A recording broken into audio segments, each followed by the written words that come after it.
Hello and welcome to the dinner table. I'm laughing a little right now alongside Chloe and Cameron Marotta because we're trying to figure out this whole virtual thing. How are you guys doing? Do you think we got it? No going back now. Hopefully this No, will. no going back. We've faced some issues recently. We got snow that's preventing our Wi-Fi from working. We got, you can't get up here because of the snow. So this is typical Wisconsin. We're still trying to figure out a way to be together at the dinner table and talk sports. So this is episode 3. We have Fox 6 sports director Tim Van Vooren coming on for an interview to break down the Packers game with the Cowboys on Sunday in Dallas. It's a really great interview, so stick around for that. And you guys, I have to say something funny, actually, I just thought of last night on the news. I was throwing to Pablo live out at Lambeau. He's, breaking down the game too. And I go, hey, Pablo, joining us from Lambeau now to break down the Packers matchup with the Pablos. What do you got? And then I go, sorry, not the Pablos, the Cowboys. I can't even breathe. I thought you were going to say you called him Tim Van Warren. No, this was worse.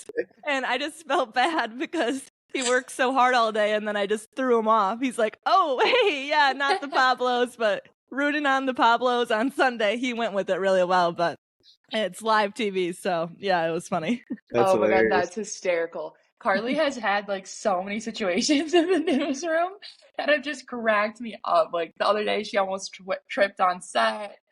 Explain that situation, Carly. I almost wiped out on set, but I have to say the worst one on, live TV was when I'm surprised this stuff hasn't happened more, but I was doing a story and I didn't have any idea the Packers got something cool up outside their stadium. So my story, I'm on live TV and I said, you have to check out the Packers' new facade outside the stadium. Really, really great, like whatever. And then I remember I walked back into the newsroom thinking like, just killed the sportscast, great day. And Lance was like, hey, so that word is facade.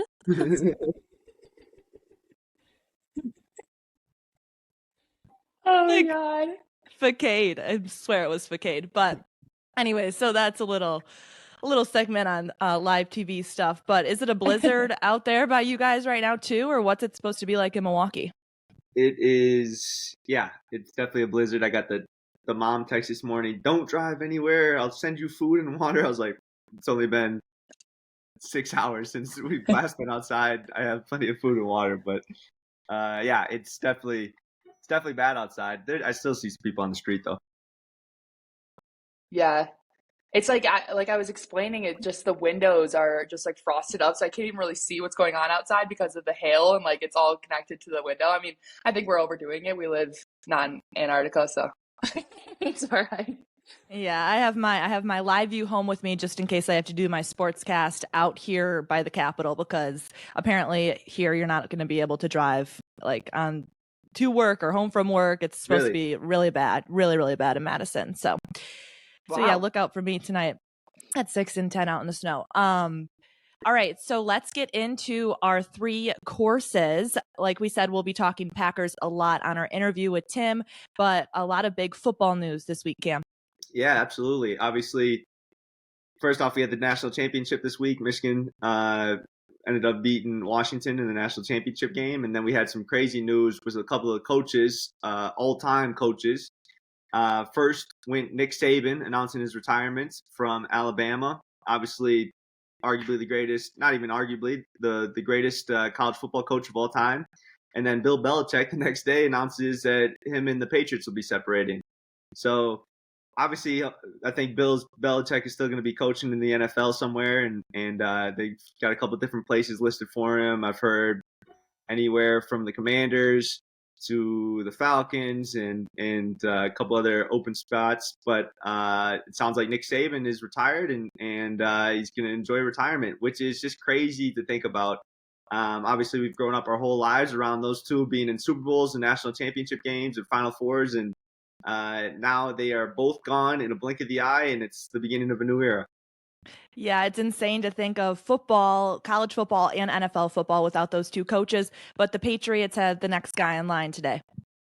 That's correct. Gerard Mayo this morning just got announced as the youngest head football coach in NFL history. He's 37 years old, played for the Patriots for many, many years.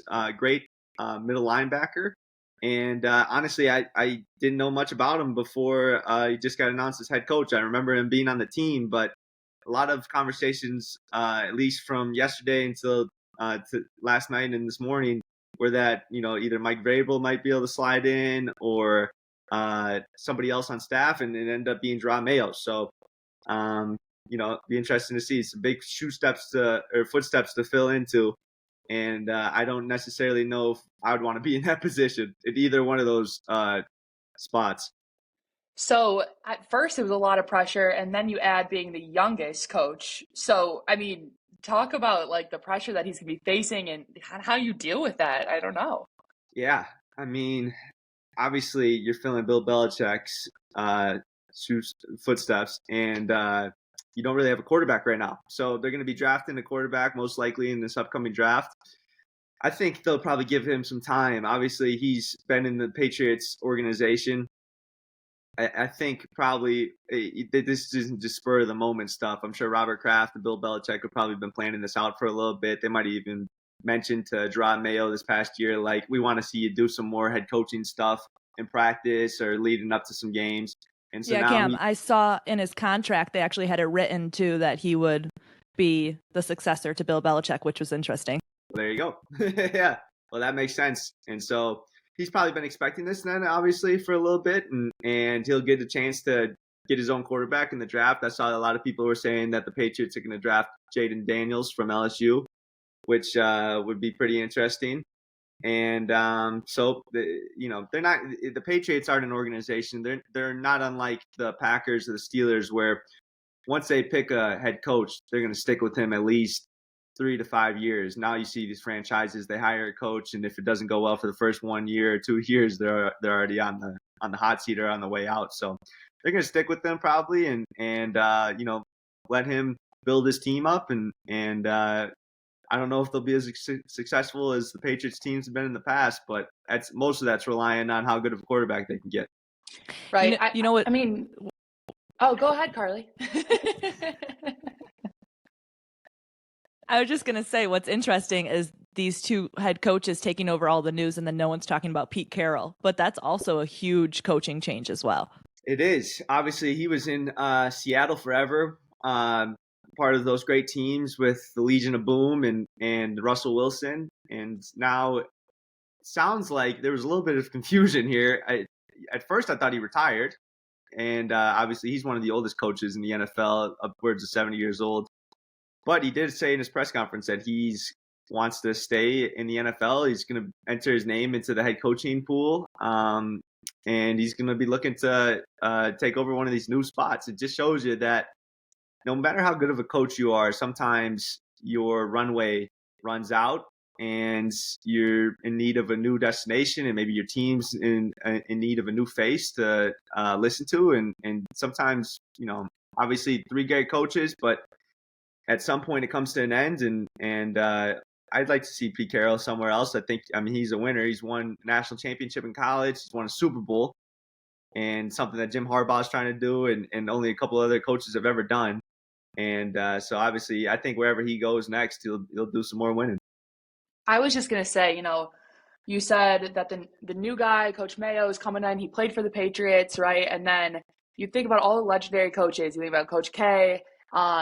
Duke guy covers his job. How important is it for Alabama maybe to take somebody who played for Alabama, or are they going to be looking elsewhere and for something else? Well, the nice thing for Bama is that a lot of their assistants have gone on to be head coaches at high-level schools in college. You think about Lane Kiffin with Ole Miss, or Steve Sarkisian with Texas.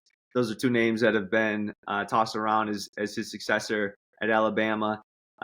Most likely, they're going to take the best available, and it could come down to somebody who has Alabama ties. I'm sure Nick Saban's threshold is pretty large in that capacity. And one of the interesting things about Coach Saban is let me think here. His agent is a guy named Sexton. Let me just make sure I get his first name. Jimmy Sexton. So he's known as one of the greatest, or not known as, he's like the biggest agent in college football. He had Nick Saban. He's got who did I just mention from Ole Miss? Kiffin? Coach Kiffin. He had Coach K in college basketball, and he's got basically like every SEC coach is under his agency, and so they pretty much are saying like he's the godfather right now, overseeing all this, and he's going to get the next Alabama head coach, and then everybody else is going to get paid off of that from the SEC and fill in everybody else's spots. So it's pretty interesting to think that one guy has a big fingerprints on what's going to happen next in the college football landscape. That's amazing. All right, let's move on to second course, and we're going to talk about college basketball. We'll give a little Marquette update following this. But right now, we'll talk about Wisconsin. I got my Wisconsin sweatshirt on right now, actually, too. But look, the Badgers are just proving a lot of doubters wrong, and that's kind of what Greg Gard does. You always hear, he's called the silent assassin. On Twitter, that's something that always comes up. But, he's just doing a really great job with this team, and it's just been impressive how much depth this team has this season. Any guy, any night can be the one to be the spark for the Badgers. The other night against Ohio State, the Badgers won their 5th straight game, and it was Max Klesmit. He had 18 points. They all came in the second half. So when one guy gets going, it's just fun to see the Badgers feed off of all these different players they have. And, I've talked about AJ Storr a little bit. He can get a bucket from anywhere, and he might not be at Wisconsin for long. He's having a great season. And then it's guys like Tyler Wall with the veteran leadership. He can finish under the hoop, always basically. He's great under the hoop. We got Steven Krull inside who can step out and hit the three.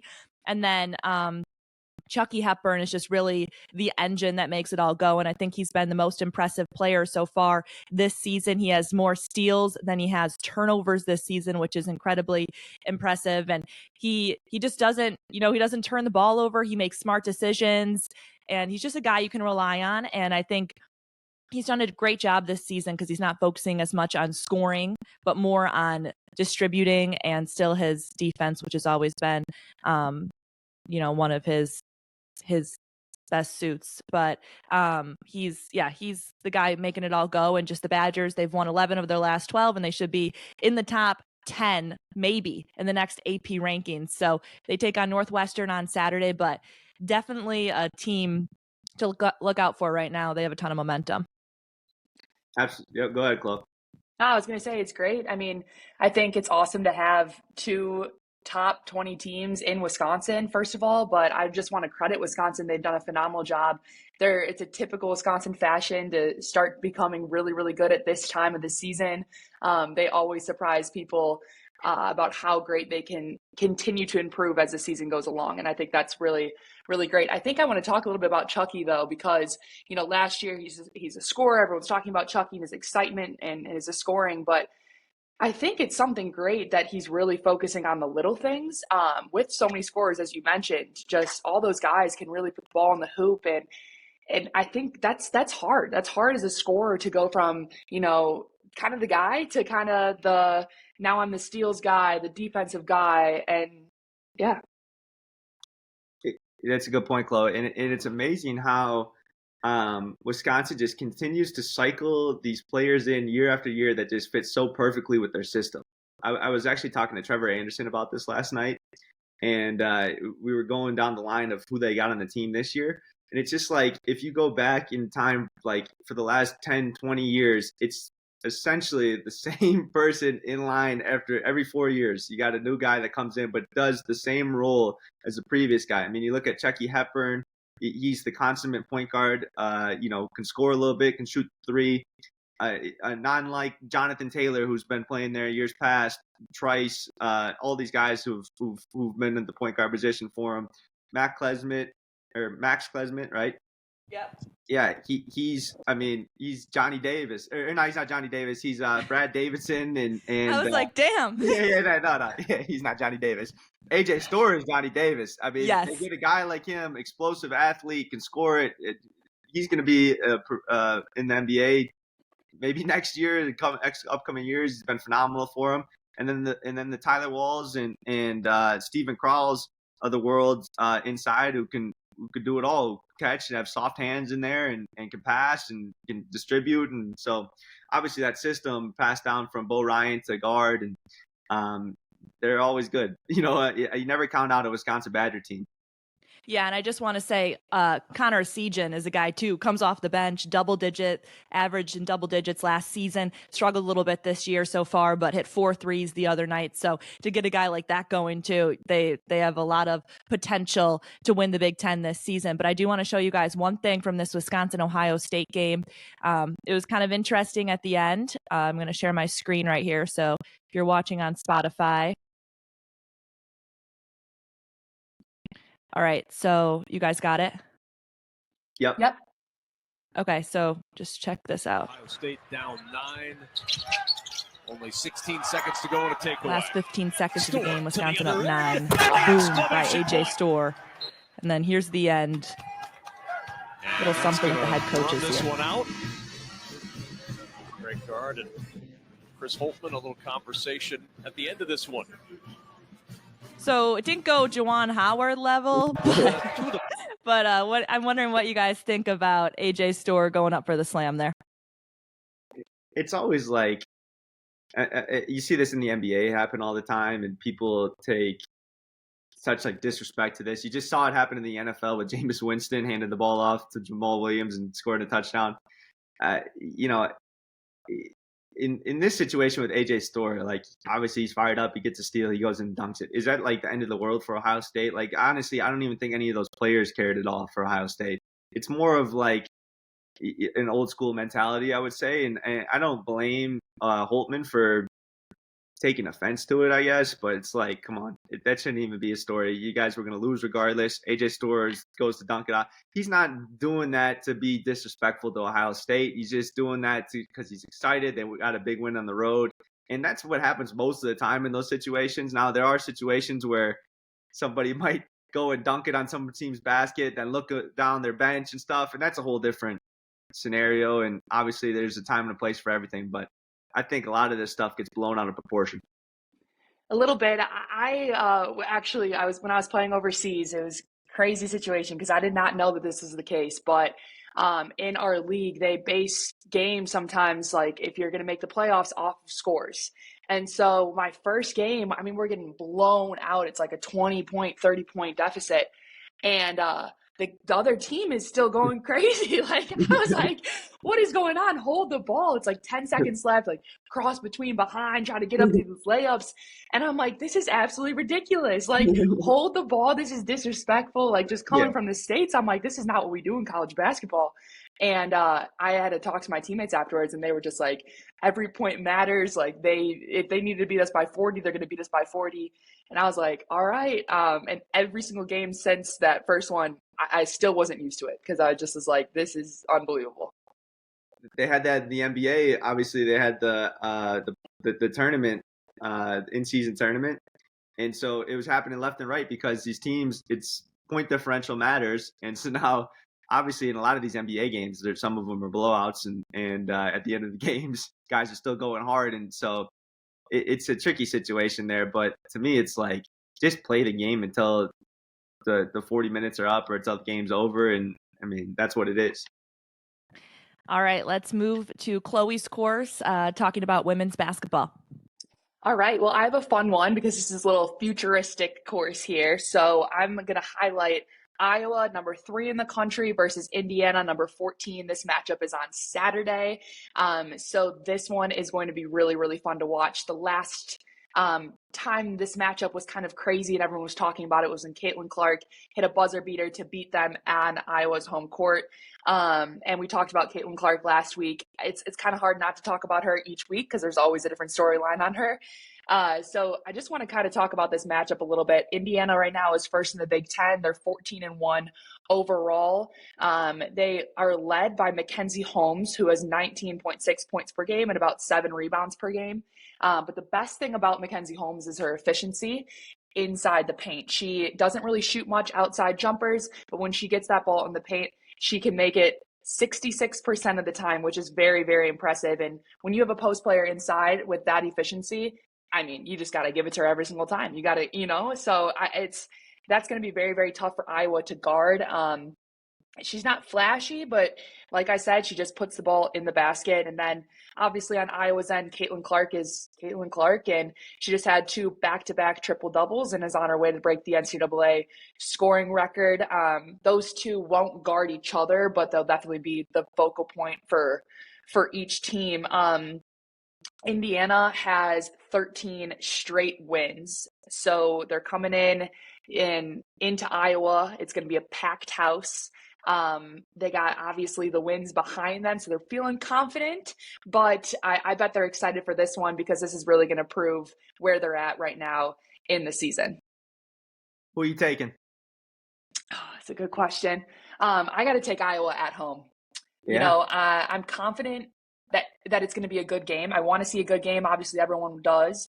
But Iowa at home with that atmosphere is a very, very, very tough place to play. And I think that because of the back and forth with this team, that you can tell this is going to be very, very competitive. And if they don't take it at home, it's going to be very, very difficult for them to take it at Indiana. And so I could see this being a 1-1 situation this during their conference play. So it'll be interesting to see. But I truly think the key for both teams is the defensive effort. And I know you can say that is a pretty large thing to say, but specifically in the paint for Iowa to protect Mackenzie Holmes. And then also in the paint for Indiana, because when Caitlin Clark can get her 2 feet in the paint and dish it to her teammates, that's when Iowa's the best. Caitlin Clark can go for 40, and she might have 40 in a triple-double. But if you don't allow, Gabby and Kate Martin and other girls to have 10-plus points, Indiana can be successful, but it's going to be tough on Iowa's home court. All right, Chloe always does a great job breaking down the women's basketball games. And I have to say, I went to Indiana, obviously, covered a lot of women's games there. It was like just when they were starting to climb. I covered Tyra Buss when they won the NIT. But when I was there weren't that many fans at the women's games. And I just think it's so cool to see what Terry Morin has done at Indiana, how she's built up this program. And this game is exciting. Like I saw Iowa, Indiana on Saturday, texted Chloe like, oh my God, I'm so excited to watch it. Love that women's basketball is on the national spotlight now, Saturday, 7 p.m. on Fox. Doesn't get much better than that. So I'm excited for next week to hear your breakdown on that game. But I want to move forward and do a quick Marquette update before we get to our interview with Tim Van Vooren. And we'll start with the men's team, who's struggled as of late, lost the last 2 games, and I believe 3 of the last 5 games, and a tough injury, Cam.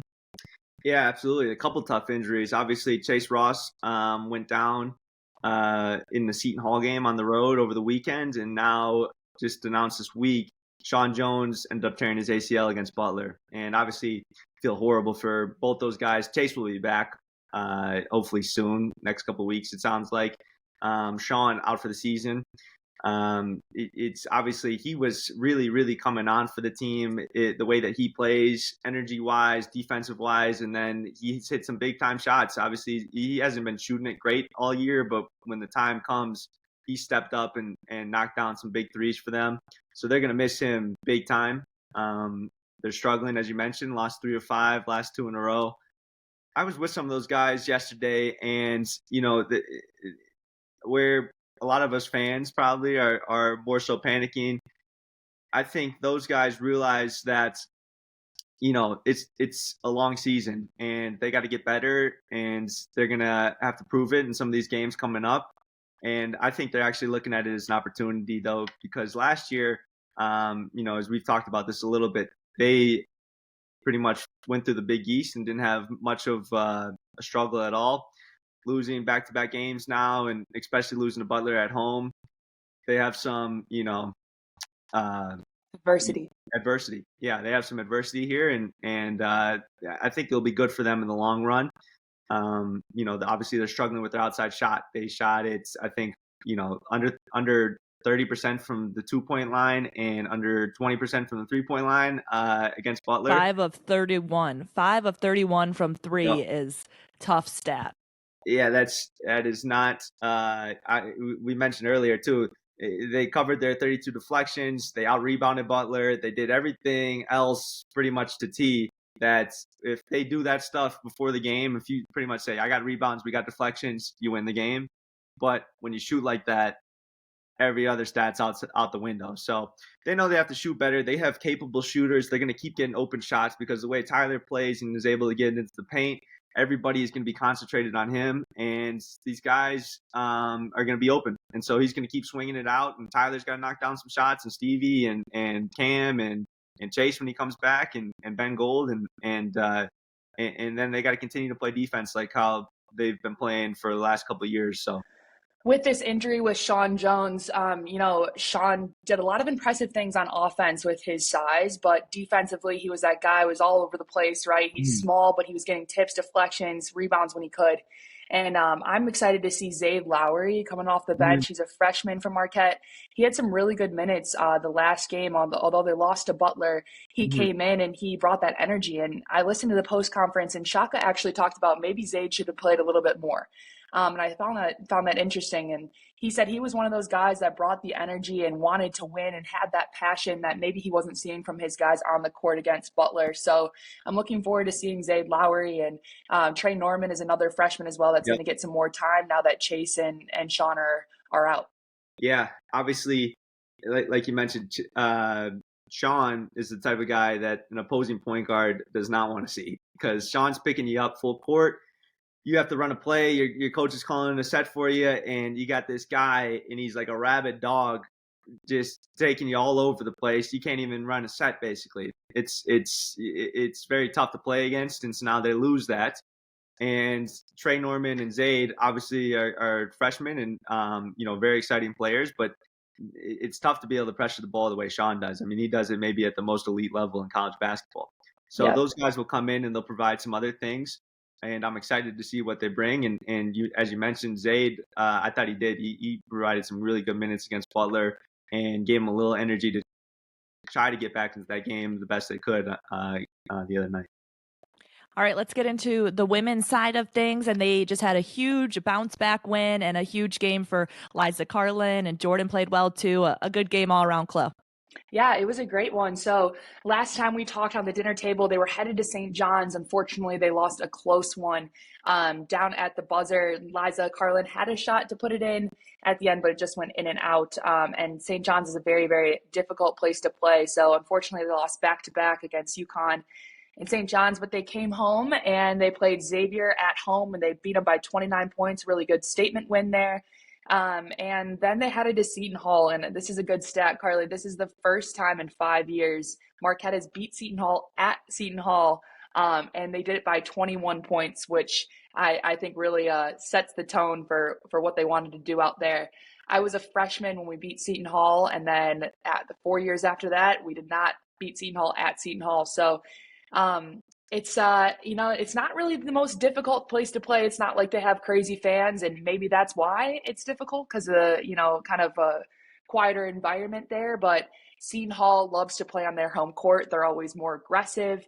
In the past, they've sagged off of a couple of our players, and so it's forced us to take outside shots that we maybe didn't want to take and kind of weren't shooting it confidently. But this time, this team can really shoot the ball, and they couldn't do that, and they ran the floor hard. Seton Hall could not keep up with them in transition, and they really tired them out. Liza Carlin finished with 30 points. She hit her 1,000th career point on a three. And then Jordan King and Liza Carlin were perfect from the field in the third quarter, and that's what really separated the game and gave Marquette, honestly, the win. Who do they have next? They play Saturday, tomorrow against DePaul at home. And DePaul is always a good rivalry. Whoa, you could not say that A word. tough word. Yeah, tough one. But it's always fun to play DePaul, neighborhood kind of competition here. And What's the highway system, Chloe? yeah, what is the highway system? I-43 competition here. There you go. Yeah, so it would be good to play them. DePaul's a little bit different this year. They're led by Anaya Peoples, who's doing a really phenomenal job, and then Jory Allen inside is a good post player, and so I'm looking forward to seeing Marquette's game plan against them. And I'm headed down to Marquette actually after this, so maybe I'll get some insight for the dinner table. All right, well, that'll do it for our 3 courses and Marquette update. We're now going to send it to our interview with Tim Van Vooren.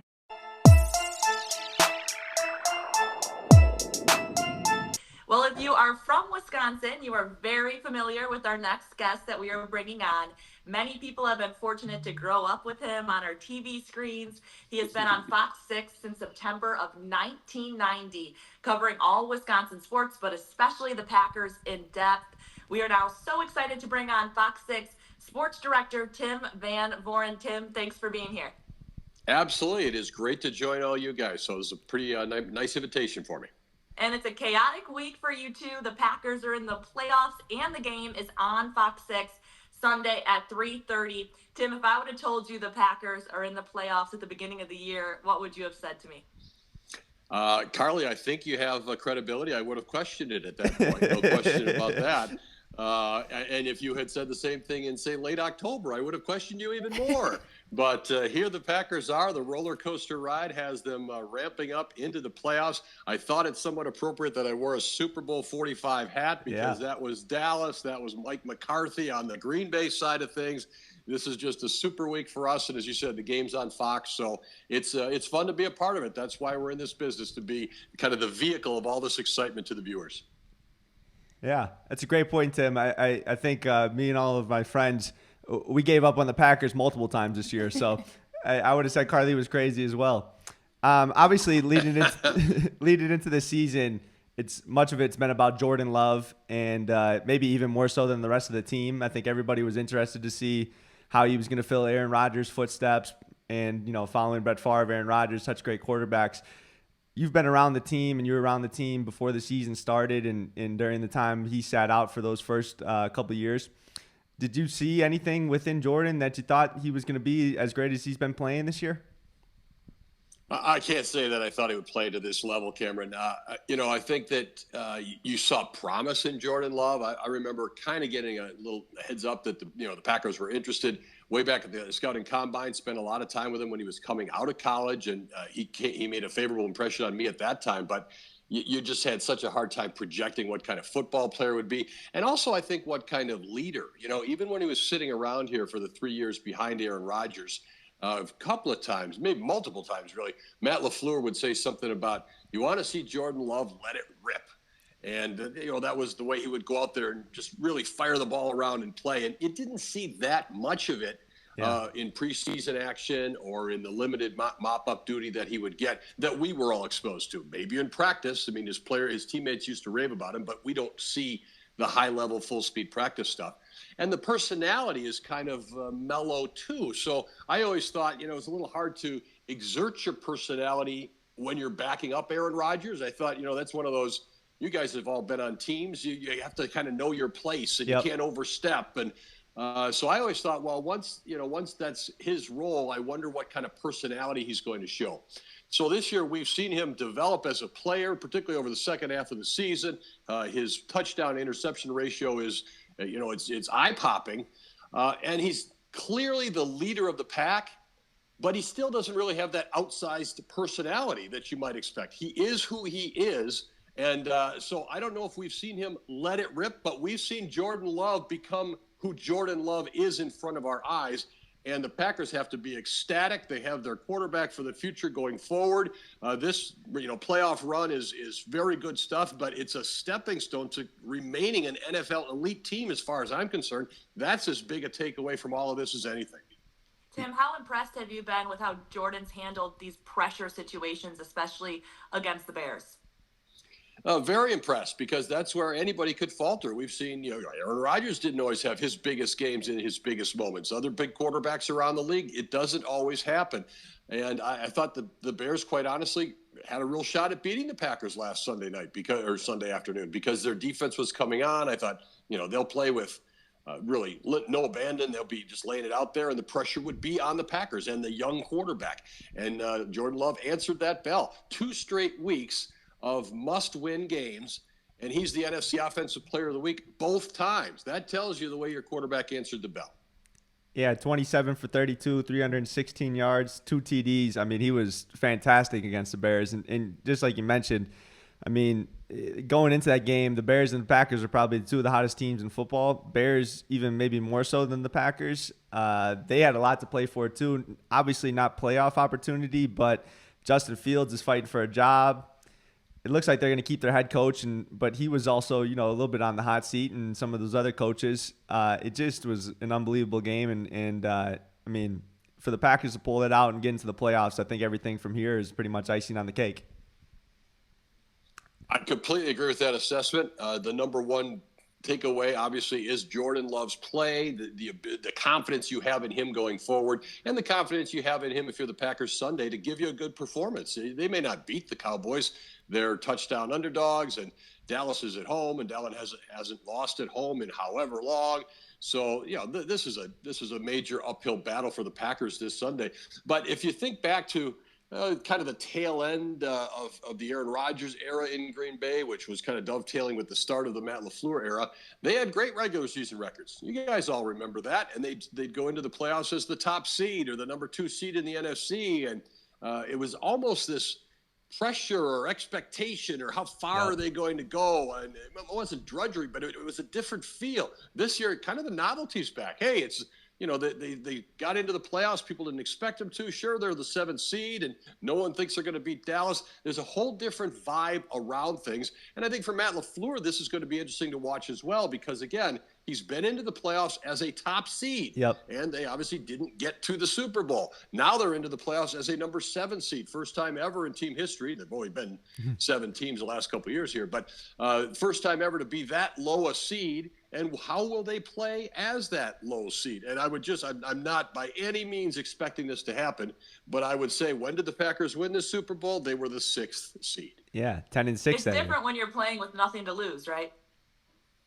Absolutely. Yeah. Absolutely. And, at some point you're probably going to run out on that. But by the same token, you can approach things, and particularly with a young team, we're in the locker room asking all these players questions about the playoffs. They don't know what they don't know. This is just the way this season has gone so far. So we talked a little bit about Jordan Love, but this defense has been a topic of conversation all season. They had 5 sacks against the Bears. They're playing well as of late, only giving up 1 touchdown in the last 2 games. A lot of talk about Joe Barry and his job status, but how confident are you in the Packers defense heading into Sunday's game against the Cowboys? You said it. They've played their best football here at the end of the year. They did still post victories over the Chiefs and Lions at a time when those were big wins, and the defense had a lot to do with that. So the defense is not completely incapable. We would be remiss to say that you don't look at some of the games where they struggled, the New York Giants and the Tampa Bay Buccaneers and the Philadelphia Eagles last year. And, this is an up and down defensive unit. And the Dallas Cowboys can really press a defensive unit. They have so much offensive talent, and they are a terrific front-running team. When they get ahead, boy, they could just pile it on and really demoralize you. So I think the key for the Packers defense, and then by extension in the entire Packers team, is to hang in early at Dallas Sunday. It's a lot easier said than done, but the Packers are not wired to play come-from-behind football, and the Cowboys are definitely wired to pull away from you if they get ahead football. So, if the Packers are going to spring some upset, there has to be something early on in the game that keeps it in there, and that, I guess, goes back to the defensive question there. You just can't let CeeDee Lamb break one on you, or Jake Ferguson. You guys have watched Jake Ferguson play for years, and he's developed into a pretty important part of the Cowboy offense, and they could get down the field very well. Dak Prescott was legitimately in MVP conversation this season. He's going to finish in the top 5, maybe the top 3 in voting, and he should. He's had that kind of year. So that means the Packers defense in particular is really going to be on the spot. we're talking a lot about the Dallas's success and their offense and how great they are. And this is a big storyline as well. You talked about Mike McCarthy. Tell us about what Mike McCarthy has done at Dallas. He's taken over the team and put it back into his category. You know, this season he resumed calling offensive plays, and he hadn't done that early in his Dallas career. He's had 4 seasons in Dallas. And the first one they were under 500. The next 3 they've been 12-5. I mean, this is a good football team that knows how to win football games and pile up that kind of record. And Mike McCarthy has developed the relationship with Dak Prescott to make that offense hum. You can see that Prescott looks to McCarthy and trusts him, and you can see that McCarthy is able to believe that Prescott's going to carry out on the field what he wants done. And you've seen the way this offense has really gelled over the course of the season. And again, this is a formula that works in the NFL if you have the right personnel. It certainly worked in Green Bay for Mike McCarthy. You have that quarterback who can call the shots. You have a dominant wide receiver. You know, obviously Devontae Adams was, right at the top, but McCarthy had some other very good receivers in Green Bay. If you have that in Dallas, you have Dak Prescott, you got CeeDee Lamb, you got your bailout tight end, you got enough running behind you. You know how to make that work in today's NFL. And so the Cowboys have done that. Jerry Jones is a mercurial owner for the Dallas Cowboys. He's been very positive in his support of Mike McCarthy. You know, they lose in the first round of the playoffs. You don't know exactly what the tone's going to be there. But to this point, publicly, it's been a very unified situation down there in Dallas. And, I think Mike McCarthy deserves a lot of credit for what he's done as an NFL head coach. He has certainly taken some slings and arrows in his time in Green Bay as well as in Dallas. But you look at that record, you look at what he's accomplished, you look at the way his by and large, his former players swear by him. He's a big man, big personality, big success. Yeah, well, we're a big Mike McCarthy family over here. He grew up in the neighborhood next to my dad in Pittsburgh, so they grew up childhood buddies and stayed friends when he was coaching the Packers, and we always root for him. Obviously, we loved him with the Pack, and I think sometimes he takes some unnecessary shots from Packer fans. I think we should be grateful for that Super Bowl he got us, and obviously we'd like to see him do well, but maybe not this weekend. He was always proud of his Pittsburgh heritage and remains proud of his Pittsburgh heritage. Absolutely. So, you guys know what that Pittsburgh tough is all about. Yeah, we like that. One thing we talked about on last week's podcast was the Jair Alexander situation, and obviously kind of his whole season. Jair is obviously a phenomenal player when he's on the field. Can you talk a little bit about that situation and maybe provide some insight, as well as, kind of what your thoughts are about his season thus far? Well, it certainly hasn't been his best season. There's no question about that. A lot of injury, a lot of time on the sidelines. He has not played to the contract or the billing this season, and Jair Alexander would admit that. There's no question about it. He's kind of an offbeat guy. But by the same token, that's who the Packers have embraced in his earlier years here in Green Bay. That's why they paid him. That's kind of the personality they enjoyed in the locker room. You can't have it both ways. This is who Jair Alexander is. Now, I would say that his actions in Carolina probably warranted a suspension, which he got for assuming that he was there, or just kind of appointing himself as a captain, going out there, definitely going rogue. That's what you have to manage if you're an organization or a team. And, his first comments after that, it was an interesting press conference. He seemed contrite. He seemed as though he had, overstepped and overplayed things and was aware of that. Came back, then played, didn't have an awesome game, but was back on the field. They obviously put him right back into the starting lineup. So how much of it is health? How much of it was just kind of an offbeat, weird connection year? We may never know. But it seems like the parties are back on the same page, or at least able to go forward at this point. And they're better with Jair Alexander out there than some of the other cornerbacks on their roster who have stepped up and played well in their opportunities, but are just not the same level of player, don't have the same sample size as Jair Alexander. So when you're going to Dallas, you want a locked in, fired up, motivated Jair Alexander, motivated for team goals and your success. Yeah. And it seemed like that's what the Packers would have on Sunday. And speaking of injuries, how do the Packers look heading into Sunday on the injury front? They look good. This is as healthy as they've been in quite some time. A.J. Dillon did not practice on Wednesday, but everybody else did. It was pretty light practice, so you don't know exactly how much everybody would have been doing. But they are where they can look at the roster and say, okay, we can call the plays we want because we should be able to have the players we want, at least at the start of the game out there. Now, Matt LaFleur has talked about the difficulty of reintegrating players who have been out. So, this wide receiver core has been terrific without Christian Watson. Christian Watson is a singular talent who can do things that other guys cannot. So you want him on the field, but how do you put him in at somebody else's expense who's been delivering with the snaps they've been getting? So that is a challenge. And the Packers, in my opinion, in the past have kind of outsmarted themselves with roster decisions sometimes as to who was going to play on the offensive line for a playoff game, even if he hadn't practiced, that sort of thing. So, it is a bigger deal than you might think. You want to get this right. And part of the reason the Packers have had so much success is they seem to have kind of pushed the right buttons on personnel as the season has gone along. They have to hope they're able to continue to do that this week. Tim, I want to get into kind of the locker room. You've been around the guys for a long time. You've worked with the Packers forever. And I want to know, what are these guys like outside of the football field? They're about your age, Chloe. They're having a blast. You know what I mean? They're getting paid to play football. Most of them don't have families yet. I mean, they're just all kind of hanging around. This is their world. They're playing football. They're hanging with each other. They're hanging at each other's residences in their off time. And they're just kind of all in this together. And I think it's actually really fostered a positive mentality and approach out on the football field. It does, we always hear about football being a team sport, and some of that stuff might be cliched in certain situations, but in terms of how well everybody gets along and is bonded. But I think this year you look at the way they celebrate each other's success and they're pulling for each other. I think it's legit. I think these guys, by and large, are in it together. And again, they don't have a million outside distractions at this stage.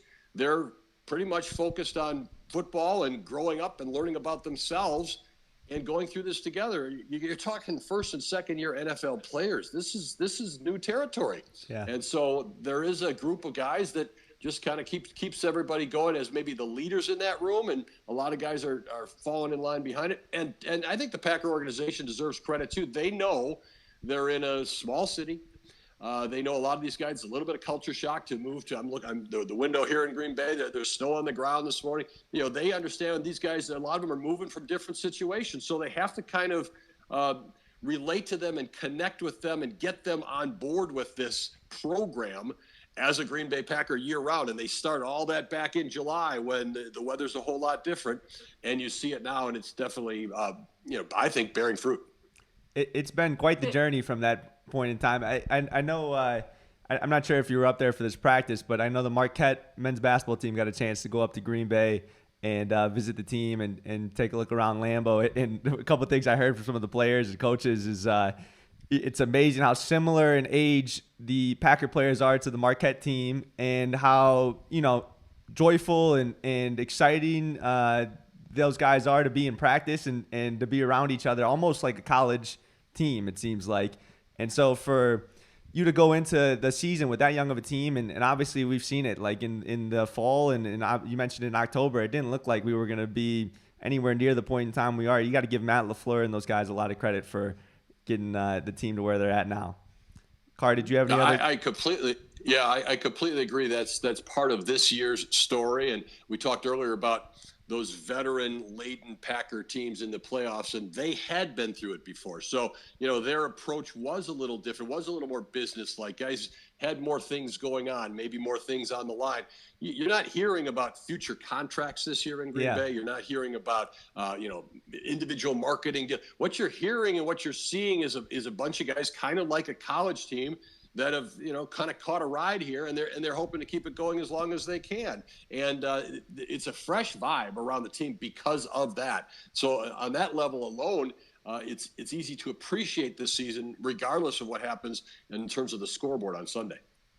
Tim, we want to ask you a few questions just about you to close out this interview. I want to know, what's your favorite moment or game that you have covered in your career? It's a fun question because I've been fortunate to have so many opportunities. I mean, you work in Milwaukee sports. It's just been crazy. I grew up in the Milwaukee area, and then you work in Milwaukee sports and you see all these opportunities. So it's been so awesome. Because of that, though, I would say number one would have to be the Packers winning the Super Bowl 31, when nobody they hadn't been to the playoffs, they hadn't been to the Super Bowl. They were the outpost of the NFL. It was Brett Favre and these guys coming back, and they really brought the Packers back to a level they've pretty much been able to sustain since the mid '90s there, as a team to watch in the NFL. So everything was kind of growing at that time. You didn't have all the social media. The game was on Fox 6. For us to come on, and I know how many people were watching in their homes and at their Super Bowl parties.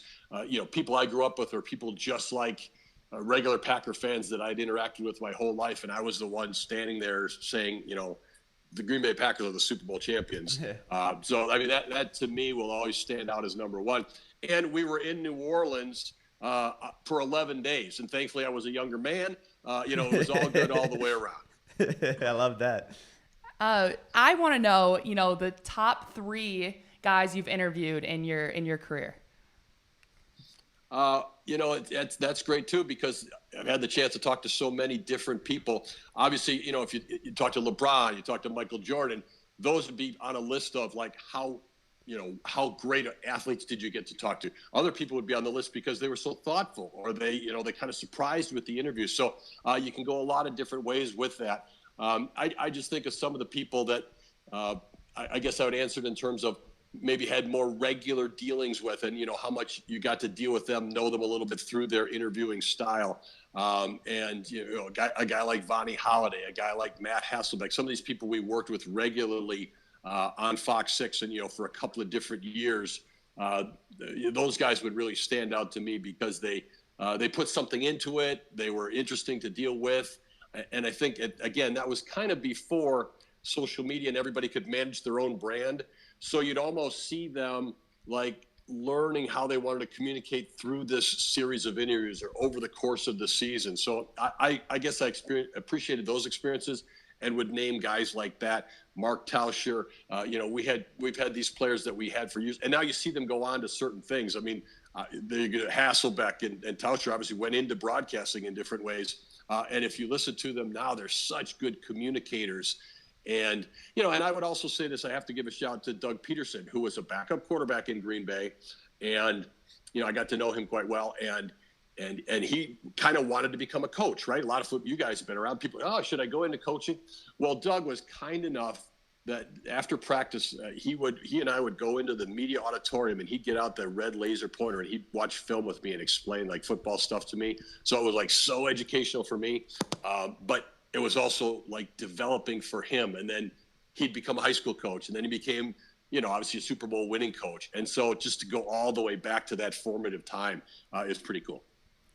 That's so awesome. And I think something just to end the interview on, Carly's a sports director in Madison. I'm getting into broadcasting as well. Cam's Cam, but he's always interested in this. But Tim, we want to know, what is something that, you've grown in this career, you've continued to grow in this career, but what have you truly learned? What's a piece of advice that you could give to others?